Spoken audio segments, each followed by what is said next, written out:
नेपाल की राजनीति में उथल पुथल जारी है। एक बार नेपाल जो कम्युनिस्ट पार्टी की स्थायी समिति है, एक बार फिर वह अहम बैठक 10 जुलाई तक के लिए स्थगित कर दी गई है।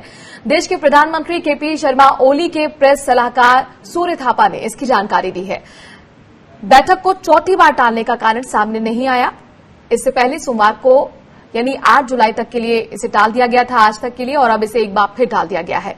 जानकारी के मुताबिक इस बैठक में केपी शर्मा ओली की राजनीतिक भविष्य को लेकर फैसला होना था। पार्टी के सह अध्यक्ष पुष्प कमल दहल प्रचंड और उनके साथ ही पार्टी के एक गुट ने प्रधानमंत्री ओली के इस्तीफे की मांग की है। उन्होंने कहा कि ओली की हालिया भारत विरोधी टिप्पणी न तो राजनीतिक रूप से सही है और न ही कूटनीतिक रूप से सही है। पार्टी के दोनों गुटों के बीच मतभेद अभी लगातार बने हुए हैं। इस बीच संसद के बजट सत्र को एक तरफा स्थगित करने का फैसला लेने के बाद ये गुट और भी सक्रिय हो गया है, जो लगातार ओली पर इस्तीफे का दबाव बना रहा है। प्रचंड के नेतृत्व वाले गुट ने ओली को प्रधानमंत्री और पार्टी अध्यक्ष के तौर पर दोनों मोर्चों पर विफल बताया और कहा कि उन्हें पद पर रहने का कोई नैतिक आधार नहीं है। ओली इस राजनीतिक संकट को लेकर प्रचंड से मुलाकात कर चुके हैं, लेकिन ये मुलाकात बेनतीजा रही।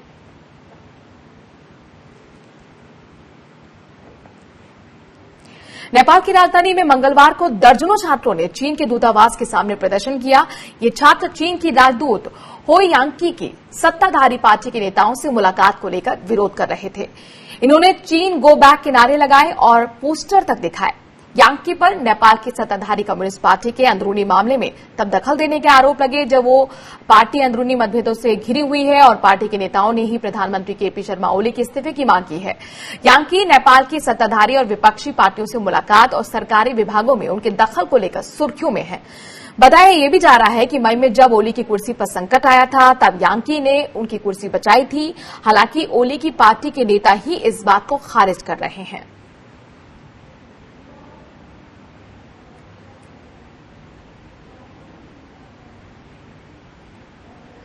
पुष्प रंजन वरिष्ठ पत्रकार हमारे साथ जुड़ गए हैं इस खबर पर, जो कि नेपाल पर पैनी नजर रखते हैं, वहां के राजनीतिक मसलों को बेहतर तरीके से समझते हैं। पुष्प रंजन जी, बहुत बहुत स्वागत आपका स्वराज एक्सप्रेस में। जी धन्यवाद जी। अभी हमने देखा कि किस तरह से नेपाल में जो राजनीतिक उथल पथल है और जो इस्तीफे का दबाव ओली पर बन रहा था वो पार्टी के अंदर से ही आवाज उठी थी, लेकिन अब चीन के खिलाफ छात्रों का सामने आना और उनकी राजदूत की सक्रियता को देखकर समझ में क्या आ रहा है? क्या अब जनता भी ओली के खिलाफ होती हुई दिख रही है? देखिए, इस पूरी कहानी के दो पार्ट हैं। एक तो चीन की गतिविधियां, उनके राजदूत जिस तरह से सक्रिय हुई हैं, हो यांशी, उनके बारे में जो कुछ हुआ है आज, ये कहानी का एक पक्ष है और दूसरा पक्ष है जो राजनीतिक घटनाक्रम तेजी से बदल रही है वहां पर। जैसे ये चौथी बार पोस्टपोन्ड हुआ है बैठक जो है, और ये बैठक अब आगे भी पोस्टपोन्ड होगा नहीं होगा ये अनिश्चित सा है। ये एक पार्ट है।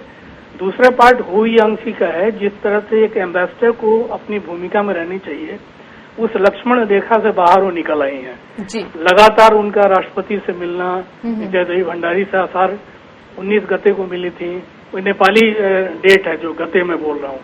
फिर माधव नेपाल से मिली हो आसार 21 गते को, झलनाथ खनाल से मिली आसार 23 गते को, फिर राष्ट्रपति विद्या देवी भंडारी से दोबारा मिलती हैं वैशाख 18 गते को, प्रधानमंत्री केपी शर्मा ओली से वैशाख 18 गते को मिलती हैं जी। पुष्प कमल दाहाल से मिलती हैं वैशाख 19 गते को, और माधव कुमार नेपाल से मिलती हैं वैशाख 19 गते को। यानी कि ये उनकी 4 नेताओं से 6 बार मुलाकात लगातार हुई है। और बाकी जो नीचे के स्तर के नेता हैं, जो मिडिल रैंक के हैं, उनसे भी लगातार इनका मिलना रहा है। काठमांडू के जो पत्रकार उनसे पूछते हैं कि आप किस सिलसिले में इन नेताओं से मिलने गई थी, तो ये कहते हैं कि हम कोविड-19 के क्या रास्ते निकल सकते हैं, क्या इसके उपाय हो सकते हैं, चीन क्या सहयोग कर सकता है, इस बारे में हम विमर्श करने जाते हैं इन लोगों से।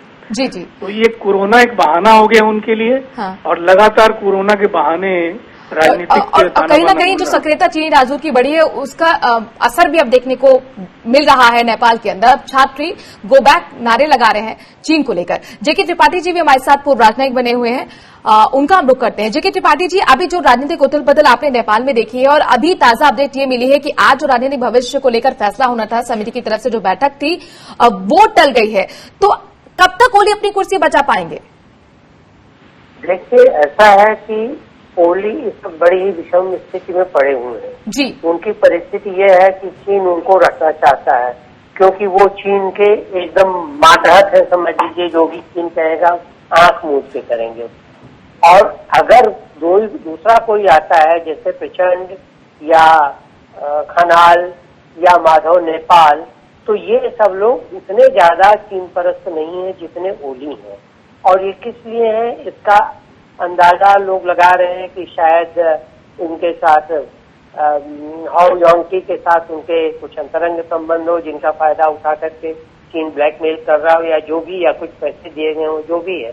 लेकिन ये अब बड़ी परेशानी है। और ओली इसलिए भी और परेशानी में पड़ गए कि अपनी पार्टी में ही, जिसके विदेश मंत्री ने कहा था ऑन रिकॉर्ड कि हमें भारत के साथ बातचीत करनी चाहिए, हमें इस तरह से नहीं करना चाहिए बिल्कुल उनकी। और उसके बाद इतना ही नहीं, उन्होंने जब ये कह दिया, तब तक तो गनीमत थी, जब उन्होंने ये कह दिया कि उनको कुर्सी से हटाने की षड्यंत्र भारत रच रहा है कम्युनिस्ट पार्टी में बंटवारा करके, तो बाकी जो ठेठ कम्युनिस्ट थे जैसे माधव नेपाल और प्रचंड, ये सब बहुत बिदक गए और उन्होंने कहा कि आप सबूत दीजिए। वो नहीं दे पा रहे, तो पार्टी में भी अब वो न चेयरमैन रह पाएंगे और न ही प्रधानमंत्री रह पाएंगे।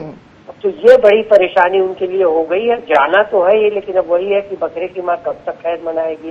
और रही बात जहाँ तक की हो यांकी की, तो जैसा मेरे पहले उन्होंने कहा कि उन्होंने अपनी डिप्लोमेटिक सीमाएं लांघी हैं वो यांकी, क्योंकि कितनी भी बार मिले वो प्रेसिडेंट से या बिल्कुल त्रिपाठी जी, जो डिप्लोमेसी की सीमाएं लांघी और शायद उसी की नाराजगी हमें अब नेपाल में भी दिख रही है। शुक्रिया जेके त्रिपाठी जी। जी अपनी बात पूरी कर लीजिए। जी, ये है कि डिप्लोमेटिक सीमाएं उन्होंने इस तरह भी लांघी है कि जब भी कोई ये प्रोटोकॉल होता है डिप्लोमेसी का, कि जब भी कोई राजदूत उस देश में जहाँ वो स्थित है, उस देश की सरकार में किसी भी मंत्री या प्रधानमंत्री या राष्ट्रपति से मिलने जाता है या इवन ऑफिसर से मिलने जाता है, तो वहां से उस ऑफिस का एक कोई अधिकारी होता है जो नोट लेता है, क्योंकि ये पहले से प्री अपॉइंटमेंट होता है, ये पहले से मीटिंग फिक्स की जाती है और वो नोट लेता है। इन केसेस में ये जो है, ये न तो ओली से इतनी बार मिलने के लिए कोई पहले का अपॉइंटमेंट था फॉर्मल, न ओली से मिलने के लिए कोई अधिकारी विदेश मंत्रालय का है, ओली के कार्यालय का मौजूद था जो कि नोट ले सके। यही की विद्या भंडारी के साथ हुई, वहां भी कोई नहीं था जब ये मिली। तो ये बहुत बड़ा लैप्स है डिप्लोमेटिक प्रोटोकॉल। बिल्कुल बिल्कुल। और अब देखना होगा कि ये जब तमाम पहलू निकल कर आ रहे हैं, इसका क्या कुछ असर होगा वहां की राजनीति पर। जेके त्रिपाठी जी, शुक्रिया वहां के हालातों को हमें बेहतर तरीके से समझाने के लिए। पुष्प रंजन जी, आपका भी बहुत बहुत शुक्रिया। वरिष्ठ पत्रकार पुष्प रंजन जी भी हमारे साथ जुड़े हुए थे।